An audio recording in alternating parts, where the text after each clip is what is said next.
So what if the oceans turn acidic, you may ask? Well, these little guys care. Urchins and any other critter that has calcium carbonate for their shell or on an urchin, we call that a test. Why? I don't know, when you discover something, you can name it whatever you want. It's really exciting that way. So these little urchin guys live inside of their shell, and as we saw in our virtual urchin video, their mouth is in the bottom, their anus and reproductive organs come out of the top, and they have all the little spines around them. So what's the big deal, you may ask? Well, we're gonna experiment today to find out what actually happens to little critters like this, and snails, and mussels, and clams, and starfish, and any sea creature that has this sort of a shell, including corals, which super big deal. And the reason why it's a big deal for corals is because most of the biodiversity in the ocean lives in that area.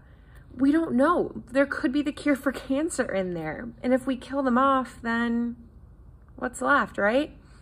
So calcium carbonate makes up the shell of these critters and these critters. So both of these things, this is just a chicken egg, are made of that calcium carbonate. So what we are going to do is test basic and acidic conditions on this eggshell to see what happens. What I have set up is eggs in little cups, and I'm also going to test this with urchin shells as well.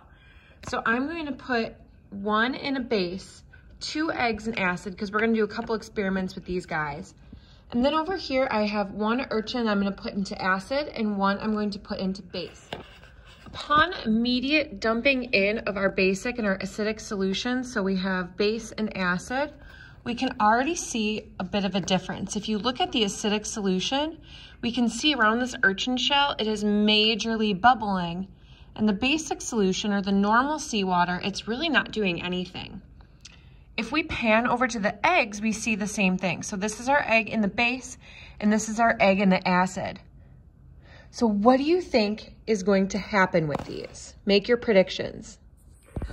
But as we know, it's not just about, dissolving shells or blowing up creatures or killing them or anything like that. It's also about other stuff that we put in the water, like toxins. So we dump trash in the water all the time. If you look up on Google, the garbage patch in the middle of the ocean, there's an island made of garbage that we've thrown in the ocean. Where do you think the Save the Turtles thing came from? We throw so much garbage in the oceans, and we need to see, with the rise in CO2 that makes ocean water acidic, we know this. What about adding in pollution? So here I just have some black food coloring. You can use any color you want. And in my eggs, I'm gonna put a little bit of black food coloring. So this food coloring represents toxins in the water. I'm gonna put in 3 or 4 drops into each one. So I'm gonna do 4 into each one. So as we can see, I'm not stirring or moving these around at all.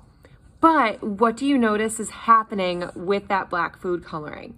It's doing something called diffusion. I'm not putting any energy into this system.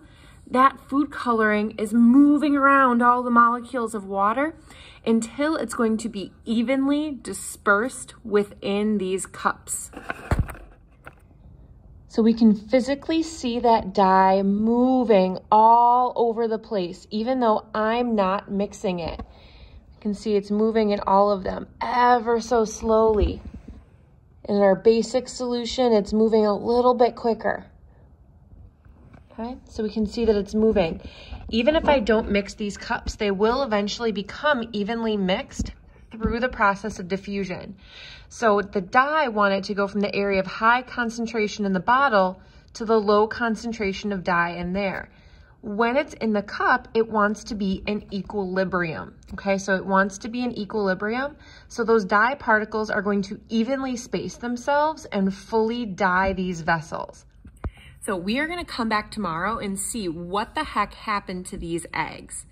And even though it's quarantine, God willing, I'll be wearing different clothes tomorrow.